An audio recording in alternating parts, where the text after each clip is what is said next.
Hello everyone, this is a quick video I wanted to do about the Grand National, both regarding yesterday's race and our overall record in the race. There are a lot of members who joined in 2017 who will not be aware of our record in the Grand National itself. It is a race that I target every year. The long-term members will know. We've had a lot of success and there's a good reason for it. It's because the race has got very specific requirements, as I said in the preview video. So let's just have a look at the result from yesterday's race. You'll remember from my preview that I shortlisted 3 horses. They were Tiger Roll, Milan's Bar and Vieux Lion Rouge. And if we look, here is the result from yesterday's race. Tiger Roll won. The reason why he wasn't a big bet was because of the price. There were some people who were on at 25 to 1 and what have you. That was the kind of price that was fantastic. But around 10 to 1, I only had the win saver on him.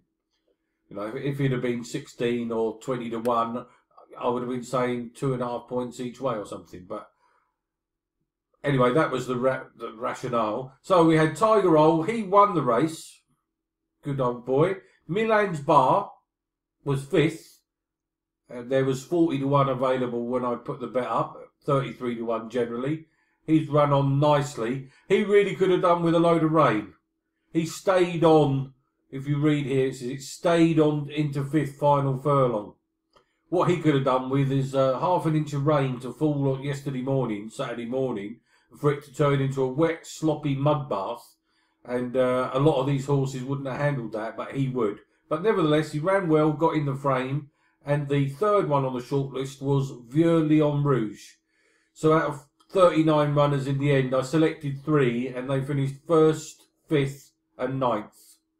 So that wasn't a bad do. I did like Valsalido, as I said, but he wasn't going to stay. So he did well. Those horses that hadn't had the preparation, See You at Midnight, you know, that wasn't, you know, he was well punted into 11 to 1, but I just couldn't have him. I'm sorry. You know, you need more preparation than that to run in the Grand National. Bay des Îles run very well to get 12th place for a 7-year-old mare. Black Lion was unlucky, he got brought down at the first. And, so there, it was a good result. So there we go. So we made profit there. If we look at some of the other years though, and we'll see what's happened in previous renewals. Here we go. Last year, a selection was Guniella, who came 5th, but we were on at much better prices. He opened 16 to 1 on the day. Vieux Lion Rouge was 7th. This is not last year, this is 2016, this one. And we were on Guniella.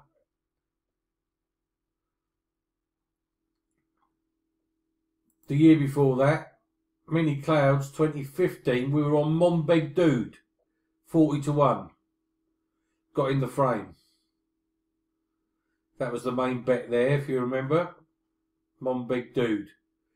And he was available at 50 to 1 on the day. So that was a profitable race for us. The year before that, this was terribly unlucky. And I'll show you why. Because we were on a horse called Across the Bay at 50 to 1. If you get the chance to watch this, this is the 2014 Grand National. You can get it on various websites. You'll get it on sportinglife.com. He was clear, led.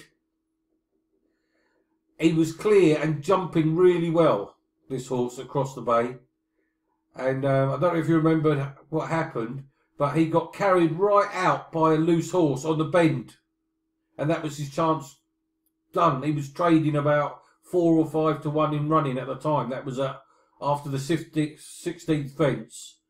And it's hard to say whether he would have been involved in the finish. But that was our bet that year. It was exceptionally unlucky. He may well have got in the frame. So that was unlucky that year, 2014. Then, of course, this year, which was 2013, we were on Aurora's Encore and Capo Bleu. There was a short list of 4, which were Aurora's Encore, Capo Bleu. I don't remember who the other 2 were. I think it may have been Across the Bay and Quistcover Fontaine. Yeah, so I put 4 up and all 4 finished. And but we were on Aurora's Encore in the springtime at more than 200 on Betfair. So that was a great win, and who advised a strong bet each way Cap and Blur would not be out of the frame. Prior to that, this is one of the most annoying things in the history of betting on the Grand National, because I advised Sunny Hill Boy at 60 plus on Betfair in February. And everyone was on Sunny Hill Boy, and he got beaten nose, of course. He got beaten right on the post. Right on the post and beaten a nose, and went off 16-1, and that was a real shame. But again, that was big profit achieved. Before that, we were on Oscar Time here, each way in the frame.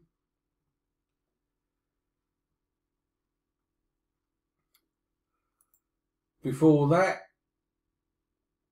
we were on Big Fella Franks. And before that, I don't remember what we were on this year. I don't remember. It wasn't Monmouth, that's for sure. I wish it had been, but it wasn't. But we were on Comply or Die, which I advised at 40-1 anti-post, if people remember. Yes, that was tremendous. Massive coup was landed there. I believe we were also on Slim Pickings, but that was the main bet. That was advised in January or February, Comply or Die. So, what I wanted to point out to you, I don't remember back here what we were doing. Yes, I believe we were on Simply Gifted. Back here in 2005, I was on Simply Gifted, 66-1. And that got in the frame. I believe we were on Royal Eau Claire as well. I think I had both of those, Royal Eau Claire and Simply Gifted. So there you go. What I wanted to point out is, because a lot of people think that the Grand National is a lottery, is a race that, you know, is just for fun, and is, you know, it's just an oddity. It's not at all.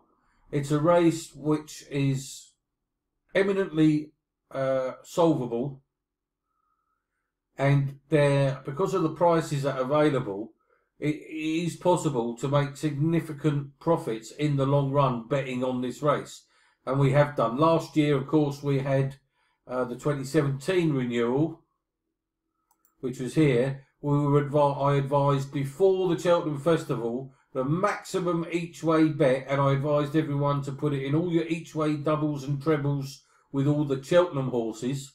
On Cause of Causes, he was 33-1. Of course, he ran into one in the shape of One for Arthur, who was chucked in at about a stone in hand.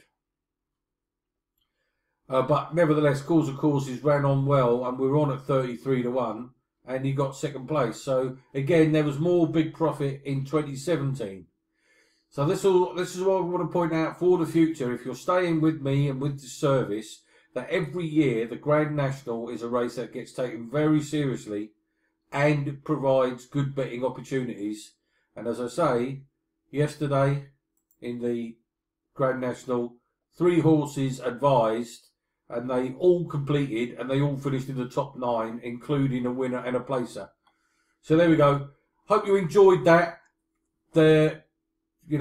Some people may have wondered why I wasn't betting in any of the other races. It was because I was focused on the Grand National, okay, for yesterday's racing. And there was literally no other races I wanted to get involved with on Saturday, and I wouldn't have selected any of the winners. I might have landed on Black Op if I'd have played yesterday, but really it was not anything I wanted to get too involved with. There you go. That was just a quick recap on the Grand National. I hope you enjoyed the race and enjoyed landing the winner. Many people have never backed a Grand National winner, so hope you did. All the best. Speak to you all very soon.